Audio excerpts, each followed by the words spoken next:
Fala galera do YouTube, como vocês estão? Tudo bem? Bom, hoje nós vamos falar de um tema aqui que se chama tom e semitom. O que é isso, camarão? Bora entender?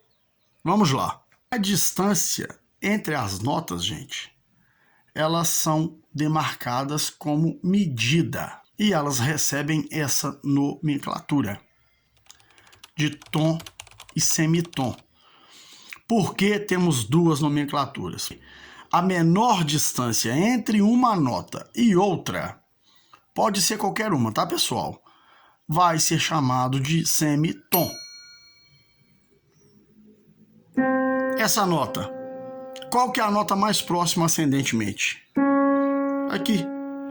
E descendentemente? Aqui. Então, a primeira nota, vamos chamá-la de ponto de partida. Independente se está no teclado inferior ou se está no teclado superior. Andou meio tom para cima ou meio tom para baixo. Como assim, professor? Vejamos. Meio tom acima, aqui. Meio tom abaixo, aqui. Essa aqui, meio acima, meio abaixo. O nome disso é semitom.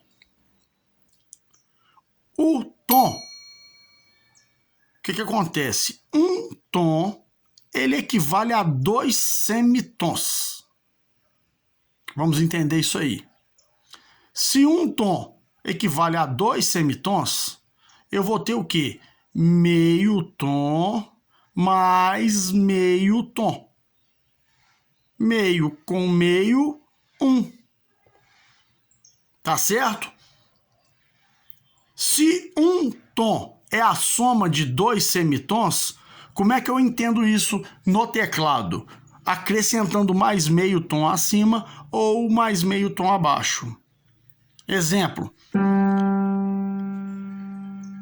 Meio tom mais meio tom, 1 tom. Tá? Mesmo procedimento descendente meio. Meio tom mais meio tom, 1 tom. Essa nota, meio tom mais meio tom, 1 tom. Isso para todas as notas. E quando passar de 1 tom, nós vamos acrescentar de meio em meio tom até onde nós desejamos chegar. Vejamos um exemplo aqui. Dessa nota até essa.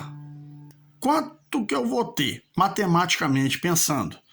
Meio, 1 e meio, 2, 2 e meio. Ou seja, 2 tons e meio. Ah, vamos pegar dessa nota até essa. Quanto que eu tenho? Pensando de forma descendente. Faz a mesma contagem. Meio, 1 e meio, 2, 2 e meio, 3, 3 e meio. Essa regra não é para teclado inferior e para teclado superior? Sim, desde que vocês entendam que o ponto de partida é a nota que você vai começar, essa não conta, você conta a partir dela para cima ou a partir dela para baixo. E aí vocês vão ter o quê? A unidade de medida das distâncias de uma nota até outra para onde vocês quiserem. Beleza, pessoal? Treinem aí, tá? Tanto de forma ascendente quanto de forma descendente. Nós nos encontraremos em breve e um forte abraço com muita semicoxinha na veia. Fiquem todos com Deus.